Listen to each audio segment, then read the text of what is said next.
தோழர்களே, இந்த ஒரு பதிவில் நம்ம என்ன பார்க்க போகிறோம்னா, ஜனநாயகன் திரைப்படத்துக்கு சென்சார் கிடச்சிருக்குன்னு சொல்லி நம்ம பசங்க எல்லாருமே சந்தோஷமாக கொண்டாடிக்கிட்டு இருக்காங்க. எப்போ எதிர்பார்த்தோம், எப்போ குத்திங்க, இப்போயாவது குத்திங்களே, ரொம்ப ரொம்ப சந்தோஷம் அப்படிங்கிறது நம்ம பசங்க சொல்லிக்கிட்டு இருக்காங்க. ஆனால் நம்ம தரப்புலேருந்து நம்ம என்ன சொல்கிறோம்னா, எதற்காண்டிங்க ஏ சர்டிஃபிகேட் கொடுத்துருக்கீங்க? இந்த ஒரு கேள்வியை நம்ம கேட்க வேண்டிய தேவை இருக்குது. இந்த கேள்விக்கு பதில் கிடைக்குது, பதில் கிடைக்கல, ஆனால் நம்ம எழுப்பணும் அப்படிங்கிறது நான் சொல்ல வர்ற முதல் பாயிண்ட். இப்போ ரெண்டாவது பிரதானமான விஷயம் என்னன்னு சொல்லி கேட்டிங்கன்னா, உதயநிதி ஸ்டாலின் அவர்கள் இருக்கார்ல, அவர் அசிங்கப்பட்டார்னா அதை எடுத்து வந்து உங்கள்கிட்ட சொல்லணுங்கிறது என்னோட பெரிய ஆசை. அவர் எப்பப்பெல்லாம் அசிங்கப்படுறாரோ அப்பப்பெல்லாம் நான் வீடியோ போட்டிருப்பேன். இப்போயும் அசிங்கப்பட்டிருக்கார். அது என்ன அப்படிங்கிறத பார்த்தரலாம். இது ரெண்டாவது விஷயம். மூணாவது பிரதானமான விஷயம் என்னன்னா, விடாப்புடியாக இருக்கார். நான் மாற மாட்டேன், நான் இப்படித்தான் இருப்பேன் அப்படின்னு சொல்லி முதலமைச்சர் விஜய் அவர்கள் விடாப்புடியாக இருக்கார். அவர் இடத்துல வேற யார் இருந்தாலும் இவ்வளவு தூரம் விடாப்புடியாக இருப்பாங்களாங்கிறது எனக்கு தெரியல. அது என்ன அப்படிங்கிறத பார்த்தரலாம். மூணு மிக முக்கியமான செய்திகள் ஒன் பை ஒன்னா தெளிவாக நம்ம பார்க்கலாம். உற்சாக வணக்கங்கள். வாங்க பதிவுக்குள்ளே போகலாம். இப்போ முதல் விஷயம் தோழர்களே, ஆக்சுவலாக விஜய் அண்ணாவோட படத்துக்கு ஏ சர்டிஃபிகேட்டோட தேட்டரில் எந்த படமும் ரிலீஸ் ஆகலன்னு சொல்கிறாங்க. ஒன்று யூ கிடைக்கும், இல்லை U1A கிடைக்கும். அப்படியே U1A கிடைச்சாலும் 12+, அதாவது 12 வயசுக்கு மேலே இருக்கக்கூடிய குழந்தைகள் பார்க்கலாம் அப்படிங்கிற மாதிரி தான் விஜய் அண்ணாவோட படம் மேஜராக இப்படி தான் ரிலீஸ் ஆகும். ஒரு அடல்ட்டு மட்டும்தான் இவரோட படத்தை பார்க்கணும்னு சொல்லி ஏ சர்டிஃபிகேட்லாம் இது வரைக்கும் கொடுத்ததே கிடையாதுன்னு சொல்கிறாங்க, நான் தேடி பார்த்த வரைக்கும். அதே நேரத்தில் லியோ படம் இருக்குல்ல, லியோ படம் வந்து ஆன்லைன் பிளாட்ஃபார்மில் வந்து ரிலீஸ் ஆகும்போது, ஏன்னா அன்கட் விஷனாக அது வந்து ரிலீஸ் ஆன அந்த விஷயம்ல என்ன பண்ணாங்கன்னா, ஏ சர்டிஃபிகேட் கொடுத்திருந்தாங்க. லியோ படத்துக்கு ஆன்லைன்ல மட்டும், தியேட்டர்ல கிடையாது. ஸோ இந்த மாதிரி ஒரு விஷயம் இருக்கும்போது ஏன் இந்த படத்துக்கு, ஜனநாயகன் அப்படிங்கிற திரைப்படத்துக்கு ஏன் ஏன்னா விஜய் அண்ணாவோட படத்தை குடும்பமாக போய் பார்ப்பாங்க. குடும்பங்கள்லாம் குழந்தைகள் கண்டிப்பாக இருப்பாங்க. ஏன்னா குழந்தைகளுக்காண்டி புலி திரைப்படத்தை எடுத்தாரு. அவர் எந்த படம் சூஸ் பண்ணாலும், எந்த படத்தில் நடித்தாலும் குழந்தைகளை மையப்படுத்தி தான் அவர் யோசிப்பார், ஃபேமிலியை மையப்படுத்தி தான் யோசிப்பார். தன்னுடைய திரைப்படத்தை ஃபேமிலியாக வந்து பார்க்கும்போது, என்னங்க இவரோட படம் இப்படி இருக்கு அப்படின்னு யாருமே சொல்ல மாட்டாங்க, சொல்லக்கூடாது அப்படிங்கிற எண்ண ஓட்டத்துலனா இவ்வளோ நாள் அவருடைய ஜேர்னியே இருக்கு. தன்னுடைய 30-33 வருஷம் சினிமா வாழ்க்கையில் ஏ சர்டிஃபிகேட்டோட ஒரு படம் ரிலீஸ் ஆகுதுன்னா அது ஜனநாயகன் திரைப்படம் தான் அப்படின்னு சொல்றாங்க. நான் தேடி பார்த்த வரைக்கும் இதுதான் தகவலாக கிடைச்சிச்சு. ஒரு படத்தில் ஏ சர்டிஃபிகேட் இருந்துச்சுன்னா ஒரு பாலியல் சம்பந்தப்பட்ட காட்சிகள் இருக்கணும், அல்லது வந்து மிக முக்கியமாக வந்து இந்த போதைப் பொருள் சம்பந்தப்பட்ட அந்த குழந்தைகள் பார்க்கக்கூடாத சில காட்சிகள்லாம் இருக்கணும். அதையும் தாண்டி அதிகமாக வன்முறை காட்சிகள் இருக்கணும். இந்த மாதிரி தான் இருந்தால் தான் ஒரு படத்துக்கு ஏ சர்டிஃபிகேட் கொடுப்பாங்க. ஜனநாயகன் திரைப்படத்தில் இந்த மாதிரிலாம் காட்சி இருக்காங்கிறது நமக்கு தெரியல. இந்த படம் பொங்கல்லே ரிலீஸ் ஆயிருந்துச்சுன்னு வைங்களேன், உதாரணத்துக்கு அந்த படத்துக்கு இந்த மாதிரிலாம் பிரச்சனைகள் வந்திருக்குமா அப்படின்னு நமக்கு தெரியல. பொங்கல்ல அந்த படம் ரிலீஸ் ஆகாதனால இந்த படத்தை திருட்டுத்தனமாக 1 கோடி பேர் பார்த்துருக்காங்க அப்படிங்கிற தகவலையும் சொல்றாங்க. அதையும் தாண்டி இந்த படத்தை சென்சார் வாங்கி தான் ரிலீஸ் பண்ணுங்கிறதுல படக்குழு தெளிவாக இருக்காங்க. படக்குழுவும் கொடுத்தா போதுன்னு வாங்கியிருக்காங்க. அவங்களோட ப்ரெஷர் வந்து அவங்களுக்கு எவ்வளோ இருக்கும், ஏன்னா எவ்வளோ பணம் இதில் இன்வெஸ்ட் பண்ணியிருப்பாங்க. நீங்கள் சர்டிஃபிகேட் கொடுத்தா போதும், ஏயாவது கொடுங்கயான்னு சொல்லி தான் வாங்கியிருக்காங்க. ஒரு திரைப்படத்தை என்னென்ன பண்ண முடியுமோ அவ்வளவு பண்ணி கடைசியாக ஒரு குடும்ப பாங்கான நடிகரோட படத்தை குடும்பத்தோட போய் பார்க்க முடியாதுங்கிற ஒரு சிச்சுவேஷனுக்கு தள்ளி இந்த படத்தை இன்னைக்கு ரிலீஸ் பண்ண வச்சிருக்காங்க பாருங்களேன். எந்த தேட்டரில் எவ்வளோ கண்ட்ரோலாக இருக்க போதுன்னு நமக்கு தெரியல. ஓகே, கண்ட்ரோலாக தான் எனக்கு தெரிஞ்சு. ஏன்னா இப்போ கண்ட்ரோலாக இல்லைன்னா மீடியா என்ன பண்ணுவாங்கன்னா, இங்கே பாருங்கள் விஜய் அண்ணா தன்னுடைய இன்ஃப்ளூயன்ஸை பயன்படுத்தி அவர் முதலமைச்சராக இருக்கிறதுனால தேட்டர் அத்தனையுமே மிரட்டி ஏ சர்டிஃபிகேட் இருக்கிற படத்தை குழந்தைகளோட பார்க்க வைக்கிறாங்க அப்படிங்கிற நரேட்டிவை படம் ரிலீஸ் ஆகும்போது கிரியேட் பண்ணுவாங்க. ஸோ இந்த திரைப்படத்தை குழந்தைகளோட தேட்டரில் போய் பார்க்கக்கூடாது, ஃபேமிலி ஆடியன்ஸுக்காண்டி படம் எடுக்கிற ஒருத்தரை ஃபேமிலியோட போய் பார்க்கக்கூடாதுங்கிறது நிச்சயமாக கஷ்டமான விஷயம்தான். அப்படியே ஃபேமிலியோட போய் இந்த படத்தை நம்ம பார்த்தோம், தியேட்டரில் கண்டுக்கல அப்படின்னு சொன்னோம்னா இவங்க என்ன பண்ணுவாங்க, மீடியா நரேட்டிவாக அந்த விஷயத்தை கிரியேட் பண்ணுவாங்க. இந்த படம் வந்து ரிலீஸ் டேட்டு இந்த மாதிரி விஷயங்கள் அது எல்லாமே வந்து இப்போதைக்கு வந்து யாருக்குமே வந்து சரியாக தெரியல. 23-24 சொல்லிக்கிட்டு இருக்காங்க. இன்னும் அதிகாரப்பூர்வமாக எதுவுமே வரல அப்படிங்கிறத நான் சொல்லிடுறேன். ஆனால் இந்த படம் ரிலீஸ் ஆகும்போது இந்த ஏ சர்டிஃபிகேட்டை வச்சு பெரிய அரசியல் நிச்சயமாக நடக்கும். ஏன்னா இவரோட படத்துக்கு ஏ சர்டிஃபிகேட்டே கொடுக்க மாட்டாங்க. படம் பார்த்துட்டு வந்தால் உங்களுக்கு தெரியும், இந்த படத்துக்கு எதுக்கு ஏ சர்டிஃபிகேட் கொடுத்தீங்கிறத நம்ம ஃபீல் பண்ணுவோம். ஏன்னா எனக்கு விஜய் அண்ணா மேலே நம்பிக்கை இருக்குது. அதனால தான் படம் ரிலீஸ் ஆகாமல் படத்தை பார்க்காமே நான் கான்ஃபிடண்டாக சொல்கிறேன், அவரோட படத்தில் அந்த மாதிரிலாம் இருக்காது. அப்படி இருந்துச்சுன்னா நம்ம அக்செப்ட் பண்ணிட்டு வந்துடலாம், மாற்றுக்கிறது கிடையாது. இல்லாத போது ஏன் இந்த மாதிரி ஒரு விஷயத்தை பண்ணுறாங்கிறது நமக்கு தெரியல.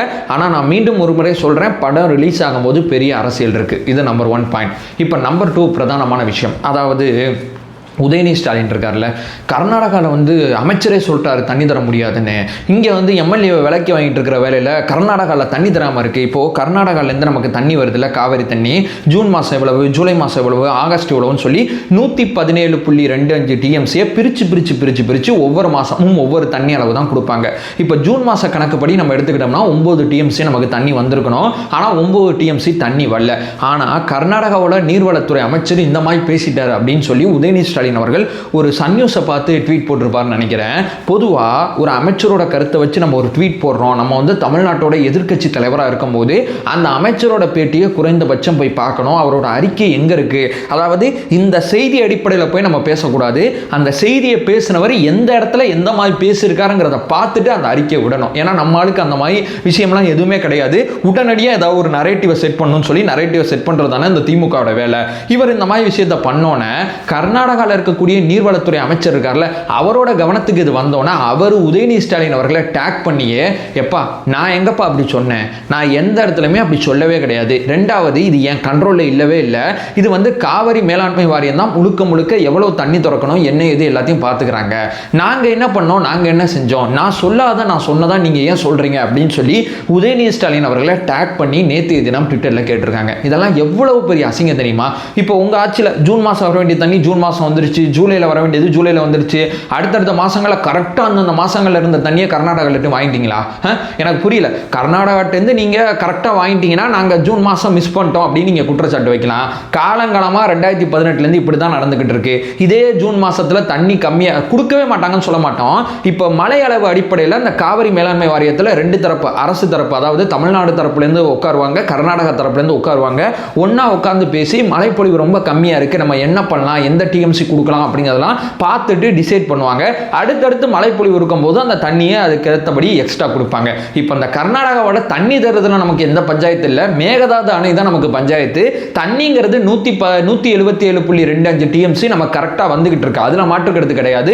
மழைப்பொழிவு அடிப்படையில் ஜூன் ஜூலையில் ஒரு மாதிரி இருக்கும், அதுக்கப்புறம் ஆகஸ்ட் செப்டம்பரில் ஒரு மாதிரி இருக்கும், அதுக்கப்புறம் டிசம்பர்லாம் போனீங்கன்னா எங்கேயோ போகும் தண்ணியோட அளவு. இந்த மாதிரி விஷயங்கள்லாம் நடந்துகிட்டு இருக்கு. இப்போ திடீர்னு அண்ணன் விழிச்சுக்கிட்டு டக்குன்னு ஒரு ட்வீட் போட்டிருக்காரு. கர்நாடகாவோட நீர்வளத்துறை அமைச்சர் உடனடியாக மறுப்பு தெரிவிச்சிட்டார். இதெல்லாம் வந்து 2 மாநில சட்ட ஒழுங்கு சம்பந்தப்பட்ட விஷயம். எடுத்தம் கௌத்தம்லாம் இப்படி உட்காந்து ட்வீட் போடக்கூடாது.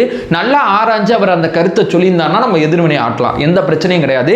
காவிரி மேலாண்மை வாரிய கண்ட்ரோல் இருக்கும்போது கர்நாடக அரசு என்ன பண்ண முடியுங்கிறது ரொம்ப தெளிவானது. அவங்களோட தண்ணிங்கிறது அவங்களோட குடிநீர் தேவைக்கு இருக்கு. மழைப்பொழிவு அடிப்படையில் இந்த விஷயம் நடந்துகிட்டு இருக்கு. அண்ணே ரொம்ப தெளிவாக அசிங்கப்பட்டார் அப்படிங்கிறதான் நான் சொல்ல வர்ற 2வது மிக முக்கியமான விஷயம். ஏன்னா தமிழ்நாட்டில் இந்த கவர்மெண்ட்டை நிறைய பேர் பாராட்டிக்கிட்டு இருக்காங்க. ஒரு பக்கம் ஊரக வளர்ச்சி துறையில் டெண்டர் வந்து இந்த மாதிரி பண்ணிட்டாங்க, லிமிடெட் டெண்டர் கொடுத்துட்டாங்க. 3:30 மணிக்கு டெண்டர் ஆரம்பித்து 4 மணிக்கு க்ளோஸ் பண்ணுறாங்க. இது என்னங்க சரியானதா அப்படின்னு கேட்கும்போது உடனடியாக சம்மந்தப்பட்ட அதிகாரி சஸ்பெண்ட் செய்யப்படுறாரு. ஒரு பக்கம் இந்த அறநிலைத்துறை அமைச்சரை ரமேஷ் அவர்களை நீதிமன்றம் பாராட்டிக்கிட்டு இருக்காங்க. ஒரு பக்கம் மின்சார வாரியத்தோட அமைச்சராக இருக்கக்கூடிய அண்ணன் சிடிஆர் அண்ணன் ஐஐடியோட புரிந்துணர்வு ஒப்பந்தம் போட்டுக்கிட்டு எப்படி டெவலப் பண்ணலான்னு அவர் ஒரு பக்கம் பார்த்துக்கிட்டு இருக்காரு. ஸோ இந்த மாதிரி அமைச்சர் பெருமக்கள் எல்லாருமே ஒவ்வொரு பக்கம் ரொம்ப தெளிவாக வேலை பார்க்கும் போது என்ன பண்றது என்ன செய்யறதுன்னு தெரியல. இதுல ஒருபடி மேல போய் சிங்கப்பெண்கள் சிறப்பு படை இங்க பாருங்க, குழந்தைகள் வந்து பள்ளிக்கு வராத பிரச்சனையெல்லாம் குழந்தைகள் வந்து பள்ளிக்கு வர்றதை நோக்கி அவங்க நகர்த்தி கொண்டு போயிட்டு இருக்காங்க. போக்சோ நீதிமன்றங்கள் 6 நீதிமன்றங்கள் தமிழ்நாட்டில் புதுசாக அமைக்கப்பட போகுது. ஏன்னா 18 வயசு கீழே இருக்கக்கூடிய குழந்தைகளுக்கு அந்த குற்றம், பாலியல் குற்றம் நடக்கும்போது போக்சோ வழக்கில் பதிவு செய்யப்படுது. இந்த வழக்குகள் தேங்கி நிற்குது. அப்போ இந்த வழக்குகளை விசாரிக்க நீதிமன்றம் பத்தலைங்கிறப்போ 6 நீதிமன்றங்களை இந்த அரசாங்கம் அமைச்சிருக்காங்க. ஒரு பக்கம் சிங்கப்பெண்கள் சிறப்பு படை ரோந்து போயிட்டு இருக்காங்க குற்றங்களை தடுக்க. அப்படியே குற்றம் நடந்தால் தண்டனையை வாங்கி கொடுக்க, அது குழந்தைகளுக்கு எதிரான குற்றமாக இருந்தால் போக்சோ நீதிமன்றங்கள் 6 நீதிமன்றங்கள் தமிழ்நாட்டில் அமைக்க போறாங்க. இந்த மாதிரி விஷயங்கள் அத்தனையுமே தமிழ்நாட்டில் போகும்போது நேற்றைய தினம் என்ன பண்றதுன்னு உதயநிதி அவர்களுக்கு தெரியல. அதனால கர்நாடகாவோட நீர்வளத்துறை அமைச்சர் சொன்னதா சொல்லி ட்வீட் போட்டாரு. அவர் நான் சொல்லவே இல்லைன்னு சொல்லி உதயநிதி அவர்களை டேக் பண்ணி தெளிவாக கேள்விக்கிட்டு இருக்காரு. ஸோ இங்கே நம்ம பேச வந்த 2வது செய்தி இதுதான். இப்போ 3வது ஃபைனலான ஒரு விஷயம், விடாப்புடியா இருக்கார். நான் எதை சொல்றேன் தெரியுமா? இன்றைக்கி முதலமைச்சர் விஜய் அவர்கள் கரூர் போகிறாங்க. நியாயமாக என்ன பண்ணுவாங்கன்னா, இந்த வண்டி இருக்குல்ல, இந்த வண்டி தான் ஒரு சைத்தானின் வண்டி மாதிரி கிரியேட் பண்ணாங்க கரூர் போகும்போது, உங்களுக்கு நல்லா தெரியும். ஆனால் முதலமைச்சர் விஜய் அவர்கள் இந்த வண்டியோடு தான் அடுத்தடுத்த பயணங்கள் அத்தனையுமே மேற்கொண்டார். இவர் ஒரு கொலைகாரர், இவர் வந்தாவே கொலை நடக்கும், இவர் வந்து கொண்டுட்டு போவார், மக்களை வர வச்சு கொல்லுவார் அப்படிங்கிற நரேட்டிவெல்லாம் நம்ம வந்து இந்த கரூர் விஷயத்துக்கு அப்புறம் நிறையா ஃபேஸ் பண்ணோம். நிறையா ஃபேஸ் பண்ணும் போதும் இவரோட வாகனத்துக்கு பின்னாடி போனால் ஆக்சிடென்ட் ஆகும், இவர் இவர் ஒரு நெகட்டிவிட்டி, இவர் ஒரு சாத்தான் அப்படிங்கிற ஒரு விஷயத்தை தான் கிரியேட் பண்ணாங்க. ஆனால் நியாயமாக என்ன பண்ணுவாங்கன்னா, இப்படி ஒரு இமேஜ் இங்கே கிரியேட் ஆகுது, நம்ம வண்டியை மாற்றிடலாம் அப்படின்னு தான் நியாயமாக மற்ற தலைவர்கள் நான் நிச்சயமாக சொல்கிறேன் நியாயமாக பண்ணுவாங்க. ஆனால் இவர் என்ன பண்ணுறாரு, அதே கருவுருக்கும் அதே வண்டி தான், உங்கள் விஜய் நான் வரேன் அப்படிங்கிற அந்த விளம்பரப்படுத்தப்பட்ட அந்த வண்டியோட தான் நான் போவேன், வண்டியை நான் மாற்ற மாட்டேன் அப்படிங்கிறதுல தெளிவாக இருக்காருங்க. விடாப்புடியாக இருக்கார். நீ என்ன வேணா சொல்லு, என்ன வேணா கிரியேட் பண்ணு, நான் நாளைக்கு போகிறேன்னா இன்னைக்கே அந்த வண்டி அங்கே போய் நிற்கும், அந்த மக்கள் அந்த வண்டியை பார்ப்பாங்க. அந்த வண்டினால எந்த பிரச்சனையும் இல்லை, என்னால் எந்த பிரச்சனையும் இல்லைங்கிறது எல்லாருக்குமே தெரியும். பிரச்சனை யாராலங்கிறது ஊருக்கே தெரியும். நீ வண்டியை வச்சு நரேட்டிவ் செட் பண்ணாலும் இந்த நரேட்டிவ்க்கெல்லாம் பயப்படுற ஆள் இந்த விஜய் கிடையாதுங்கிறத தொடர்ச்சியாக ப்ரூவ் பண்ணுறாருங்க. நான் மறுபடியும் ஏன் சொல்கிறேன்னா, வேற தலைவர்கள் இதை பண்ணவே மாட்டாங்க. ஐயோ இது தப்பா, அதாவது நெகட்டிவ் எனர்ஜி அப்படிங்கிறது அரசியலில் பயங்கரமாக ஒர்க் ஆகும். நெகட்டிவாக போகுது, நெகட்டிவ் எனர்ஜியாக இருக்கும்போது அமைச்சரவையிலேருந்து கழட்டி விடுவாங்க அமைச்சர்களை. ஆனால் இவர் என்ன பண்ணுறாரு, இல்லைங்க அப்படி கிடையாது, அவன் சொல்கிறாங்கிறதுக்காண்டி பொதுமக்கள் நம்புவாங்கலாம் கிடையாது, பொதுமக்கள் மேலே எனக்கு நம்பிக்கை இருக்குது அப்படின்னு சொல்லி அதே வண்டியோட அதே இடத்துல, எந்த இடத்துல ரோடு ஷோக்கு பர்மிஷன் கேட்டோமோ அதே இடத்துல ரோடு ஷோ பண்ணி பாதுகாப்பான முறையில் இன்னைக்கு 10 கிலோமீட்டர் ரோடு ஷோ ஒரு பக்கம் நடக்க போகுது, ஒரு பக்கம் பார்த்தீங்கன்னா அதே வண்டியில் நின்று முதலமைச்சர் விஜய் அவர்கள் பேச போகிறாங்க. எவ்வளோ ப்ரௌடாக இருக்கு ஒரு தாவேகா தொண்டனுக்கு. என் தலைவன்ட்டேருந்து இதை நான் கற்றுக்கிறேன். யார் என்ன சொன்னாலும் நம்மளுடைய பாதை தெளிவாக இருக்கும் போது நம்ம எதை பற்றியும் மாற்ற வேண்டிய அவசியம் இல்லை, நம்ம எதை பற்றியும் குழப்பிக்க வேண்டிய அவசியம் இல்லைங்கிறது எனக்கு இந்த விஷயம் மூலமாக தெளிவாக தெரியுது. அதை சொல்லிட்டு இந்த வீடியோ நான் என் பண்ணிக்கிறேன். நம்ம சேனலை ஃபர்தராக ஃபாலோ பண்ணிங்கன்னா தாவேக்காக்கு ஆதரவாக ஏகப்பட்ட விஷயங்களை தொடர்ச்சியாக பார்த்துட்ருக்கோம். நம்மளோட ஒரே நோக்கம் அறியாமை அகற்ற வேண்டும், அறியாமை அகற்றப்பட வேண்டும். Thank you so much.